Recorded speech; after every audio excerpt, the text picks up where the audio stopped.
Good afternoon, everyone. I'm Luis B. Marifosque, and I'm going to discuss the topic under Unit 2, which is focusing on understanding Rizal in the context of the 19th century Philippines. So, before we begin, let's pose a central question. How did Jose Rizal transform the realities of the 19th century into ideas that shape Filipino nationalism and national identity? So often when we hear the word or the surname of Rizal, we picture him as the larger than life, um, flawless genius, a hero who suddenly appeared to save the Philippines. But as a prominent Jesuit, Dr. John and Schumacher emphasized in 1991, the kind of result that we know today is a product of his own time. So, so what does it mean ba when we say he was product of his own time? Ibig sabihin hindi lumitaw si Rizal out of nowhere. His ideas, his critical thinking, and his reformist worldview were directly affected or sculpted by the 19th century context or the realities of the 19th century. No, so the unjust colonial system, his early schooling in Manila, and later on his travels to Europe, and his exposure to Western liberal ideologies.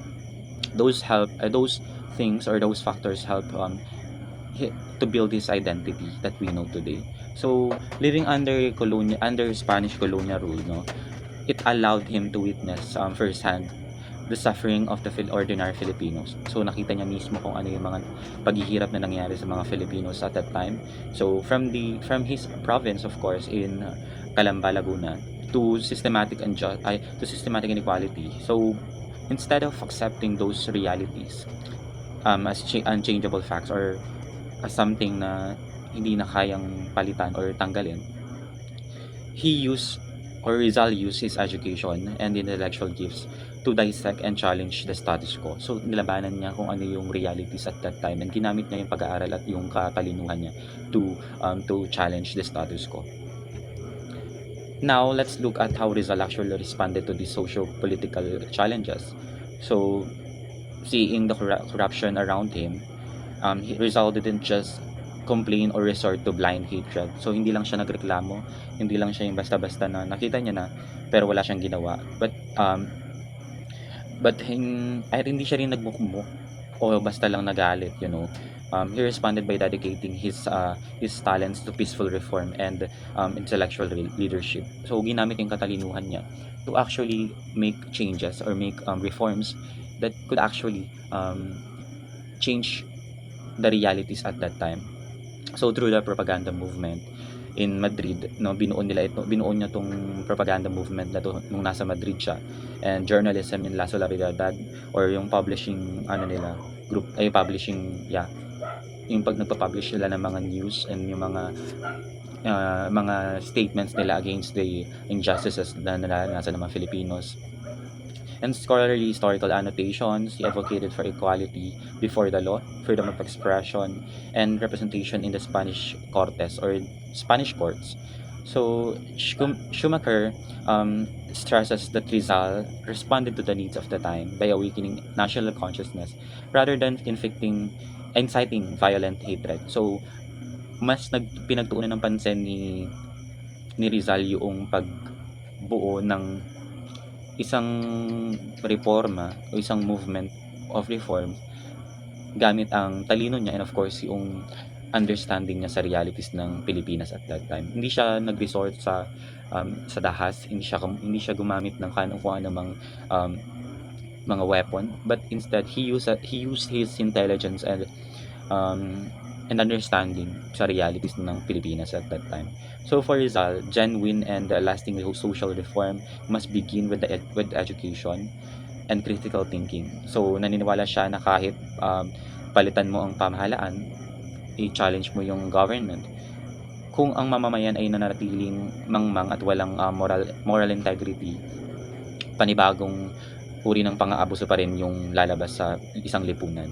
So as far as et al. Points out, no, an educated citizenry is the indispensable foundation of a progressive and a self-governing nation. So now, how did Rizal spread these ideas to to the populace o sa Pilipinas or sa mga mamamayan ng Pilipinas at that time. So his primary weapon was literature.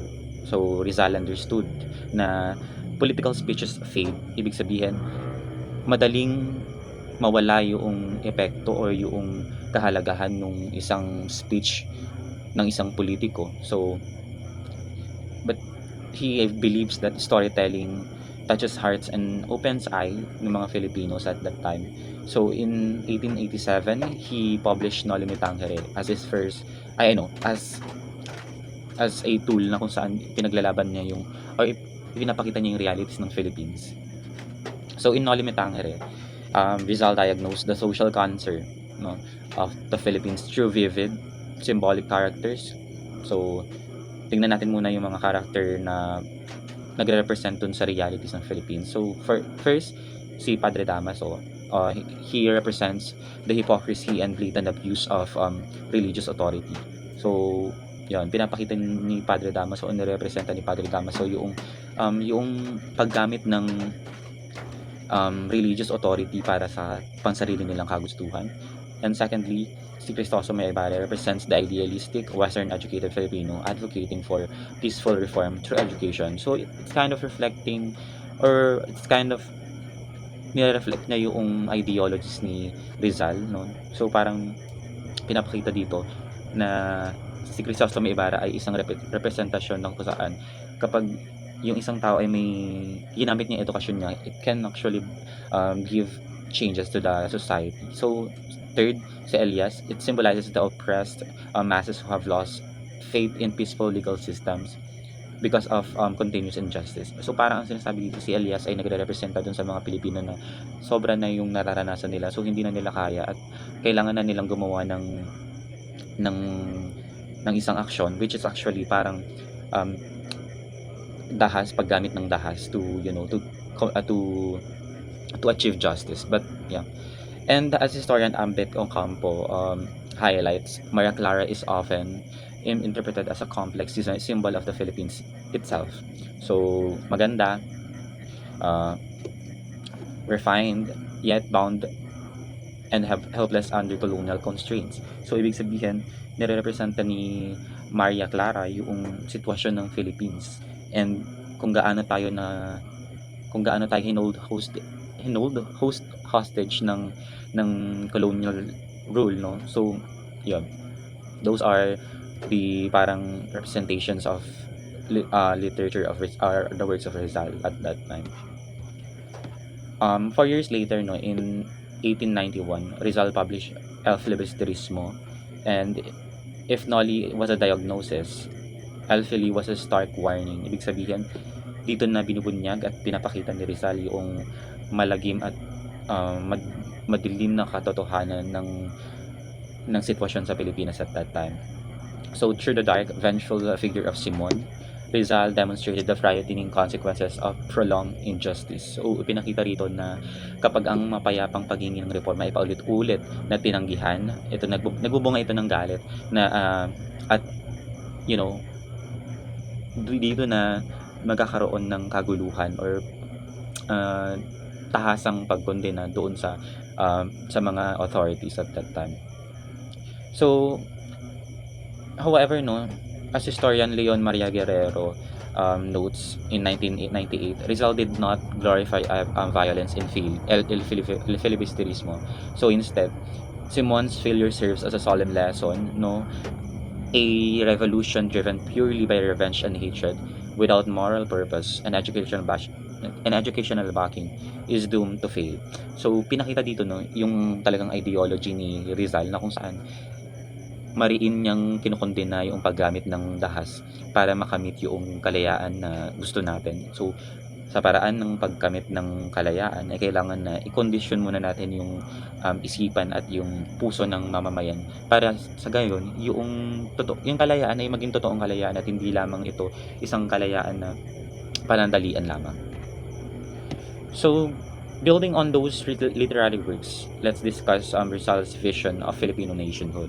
So prior to the late 19th century, people in our archipelago did not view themselves as one single nation. So dahil hiwa-hiwalay at iba't iba yung pulo sa Pilipinas, isla sa Pilipinas.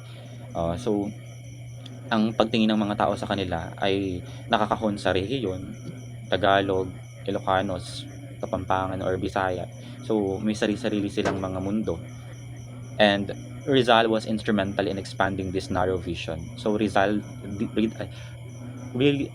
Rizal helped in to narrow this vision, magkaroon ng sariling idea about the Filipino nationhood. So for Rizal, nationhood meant far more than political independence from Spain.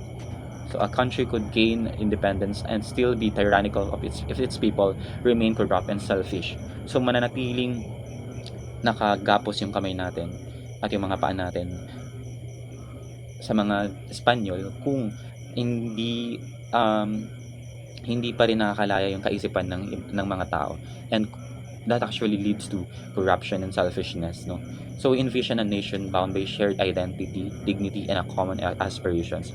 So gusto niyang makita or nakikita niya yung Pilipinas as somewhat united by the same ideology and same vision. And of course it should have a single identity that could actually bound people together. So we emphasize that the true foundation of a nation rests upon equality, civic responsibility, moral integrity, and the common good. So in the words of Schumacher, 1991, Rizal gave intellectual expression to the emerging Filipino nation. So it teaches us that the true freedom requires responsible citizenship. So to wrap up my report, no, why does Rizal's 19th century message matter to us today in the 21st century? So, ang tagal na nun. Ilang dekada na rin ang nakalipas. Bakit pa natin kailangan pag-aralan si Rizal sa gitna ng modernong panahon? Especially that marami ng reforma sa edukasyon. Gustong tanggalin ng ilang mga educational leaders natin yung Rizal as one of the subjects ng sa kolehiyo, sa mataas na kagawaran ng edukasyon, basta sa college. So today we face norms of social cancers or systematic corruption, fake news, rampant misinformation, political polarization, and civic apathy. So marami ng problema ang kinaharap ang Pilipinas.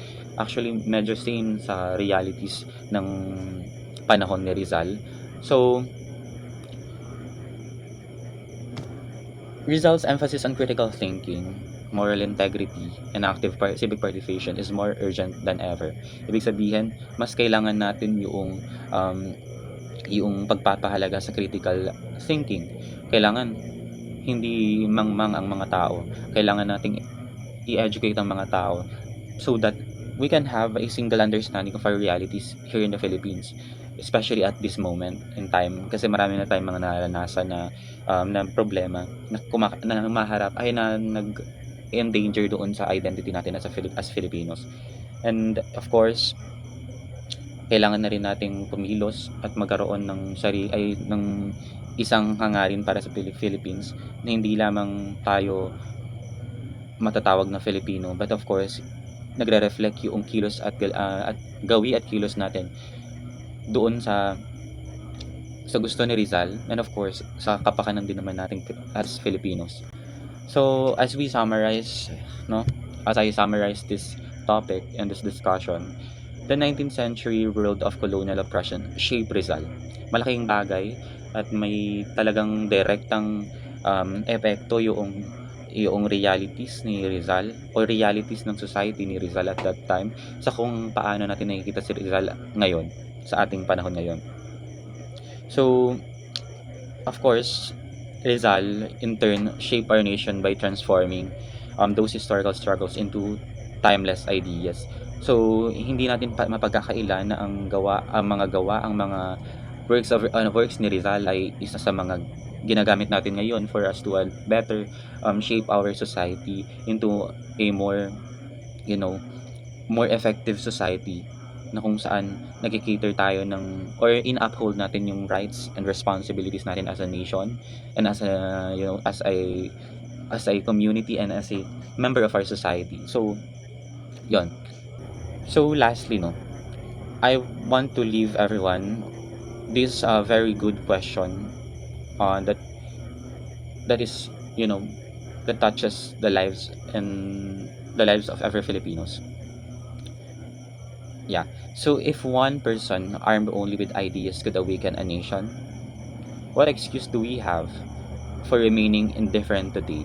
So kung si Rizal kinaya niya na gamitin yung kaalaman niya para i-challenge yung realities at, you know, baguhin yung realities at that time, anong excuse natin ngayon para hindi gumawa ng mga bagay na makakatulong sa atin to achieve social justice, to uphold the rights and responsibilities of our nation and um, of our fellow Filipinos.